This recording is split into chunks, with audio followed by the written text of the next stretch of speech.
মুখ্যমন্ত্রী মমতা ব্যানার্জি আসার আগেই মাঠ ছেড়ে চলে গেলেন লিওনেল মেসি। সল্টলেক স্টেডিয়ামে 15 থেকে 20 মিনিটের বেশি থাকলেন না তিনি। মাঠে থাকা দর্শকদের অতিরিক্ত ভিড় এবং মিসম্যানেজমেন্টের কারণে লিওনেল মেসি এবং তার দুই সঙ্গী লুইস সুয়ারেজ এবং রদ্রিগো দি পল তারা নির্ধারিত সময় পূরণ হওয়ার আগেই মাঠ ছেড়ে চলে গেলেন।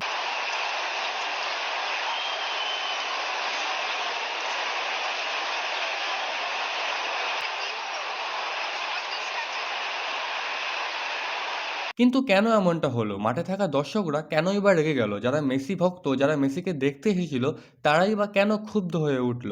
আসলে ব্যাপারটা হচ্ছে ৩,০০০, ৫,০০০ এবং ১০,০০০ টাকা দিয়ে বড়, বড় অ্যামাউন্টের টিকিট কেটে তারা মেসিকে সামনাসামনি দেখতে না পেয়ে তারা ক্ষুব্ধ হয়ে ওঠে। এতগুলো করে টাকা নিয়ে he should be arrested, this is a criminal offence. Extra duty করে ওভারটাইম করে আমরা টাকা জমিয়ে, শুধু আমরা আমাদের অনেক মধ্যবিত্ত ছেলে আছে, আমরা টাকা জমিয়ে 5,000 6,000 টাকা দিয়ে टिकट কেটে আমরা এখানে পুলিশের मार खाते এসেছি। उसने बोला था पेनल्टी शूट आउट होगा, नहीं हुआ।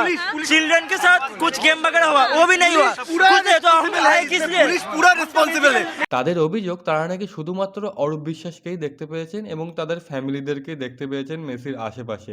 মাঠে থাকা দর্শকরা তারা আর কি সুযোগ পায়নি মেসিকে দেখায়, তাই জন্য তারা এত রেগে যায়।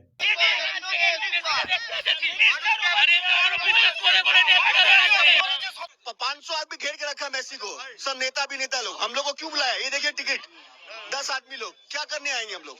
पब्लिक मतलब बेवकूफ है बंगाल में। देख लीजिए 10,000 रुपया का टिकट है, 12,000 रुपया का। एक शक्ल नहीं देख पाया उनका हम लोग। सब नेता लोग घोर के रखा है उसको पूरा। বলছি কলকাতার নাম আবার নষ্ট করলো, মেসির কাছে মেসি ফ্যানরা খারাপ হয়ে গেল। 12,000 টাকা টিকিট কিনে দুর্গাপুর থেকে আসছে আজ। দেখো ভাই, মেসি ভক্তদের সাথে যে স্ক্যাম হয়ে গিয়েছে সেটা তো বোঝাই যাচ্ছে। মেসি ভক্তরা যারা ৩,০০০, ৫,০০০, ১০,০০০ টাকা দিয়ে টিকিট কেটেছে শুধুমাত্র মেসিকে দেখার জন্য, তারা মেসিকে দেখতে পায়নি।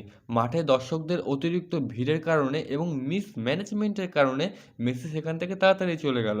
আর এখন মুখ্যমন্ত্রী মমতা ব্যানার্জি মেসি ভক্তদের সান্ত্বনা পুরস্কার দেওয়ার জন্য তিনি একটি পোস্ট করে এবং পোস্টে জানায় যে তিনি আন্তরিকভাবে খুবই দুঃখিত।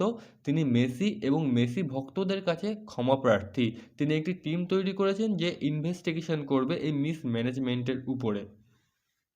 সত্যি ভাই কি বলবো, মেসি যে আসা সে এসেছিল, মেসি যে যাওয়া সে চলে গিয়েছে। মেসি আবার কবে আসবে তার কিন্তু ঠিক নেই।